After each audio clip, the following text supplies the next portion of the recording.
Let's talk about victim blaming. This is Bonnie Lee Bakley, and in my opinion, she is the epitome of what happens when the victim goes on trial. In 2001, Bonnie Lee was murdered. She was shot to death while sitting in the passenger seat of a vehicle outside of a Los Angeles restaurant. She was waiting for her date.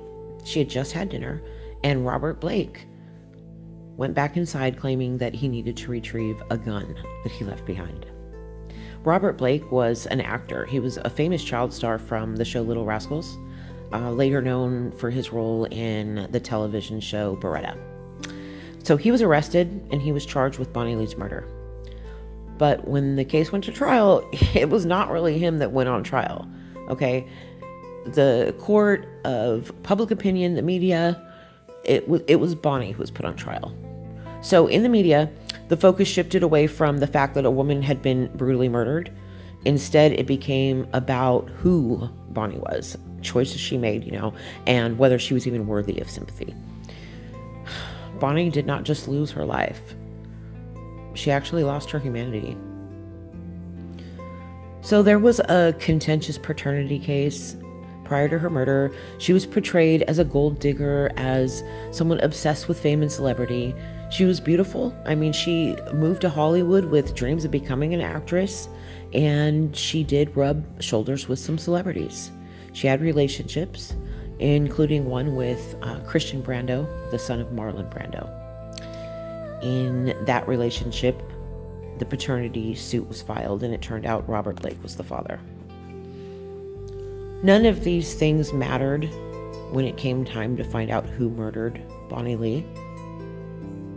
The clear suspect was Robert Blake, the baby's father. Little Rose was her name.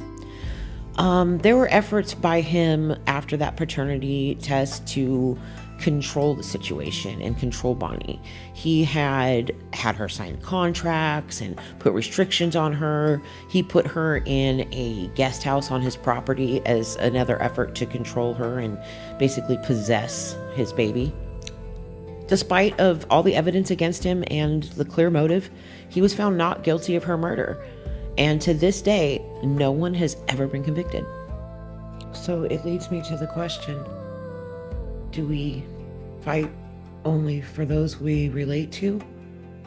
Or do we really believe justice exists for everyone? Bonnie was not the only victim. She left behind 4 children, one of which was little baby Rose.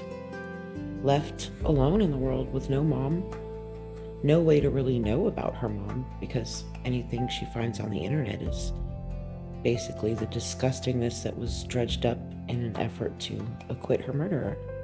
So her daughter's still here, living with the aftermath. She has shared little bits of her story on TikTok. She is beautiful, just like her mother, and she pledges to keep fighting. She's the only one left to fight for Bonnie.